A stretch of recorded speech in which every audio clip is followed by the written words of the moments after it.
দেখিতে গিয়েছি পর্বতমালা, দেখিতে গিয়াছি সিন্ধু, দেখা হয় নাই চক্ষু মেলিয়া।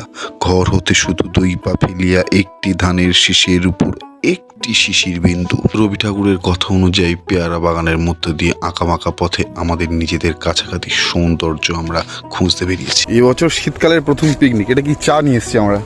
এটা চা, তাই তো ভাই? আর এটা হচ্ছে নিমকি সিঙ্গারা, আর এটাতে হচ্ছে পকোড়া।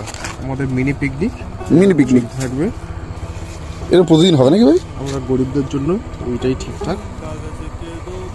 নিজের বাড়ির কাছে একটু মাঠ দেখো, ঘাট দেখো, আকাশ দেখো, খোলা বাতাসের সাথে মেশো, মাটির সাথে থাকো। আরও একটা জিনিস, আমরা যে জায়গাটা এসছি সেই জায়গাটায় ঢোকার পর ঠান্ডাটা যেন 3 গুণ বেড়ে গেছে।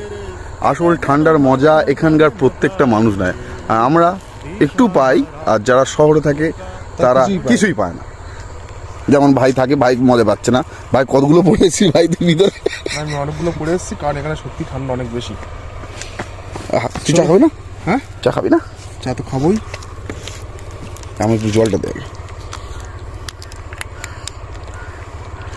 এর মধ্যে আরও একটা জিনিস মিসিং আছে, যেটা আমি আসার সময় খেয়ে চলে এসেছি, স্যান্ডউইচ।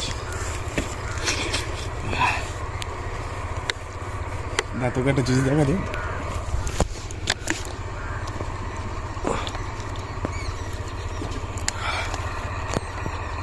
পাখির ফটো পরিষ্কার করছি। এটা পাখি না, ঝিঝি পোকা। তাই অনেকটা হয়ে গেছে। এত আগেই তো কি এটা? কাঠ তুলেছি? কি তুলেছি ওটা? এই ওটাই তো। ওটা না, আমাদের তো এইদিকে, আমাদের খাবার তো এইদিকে।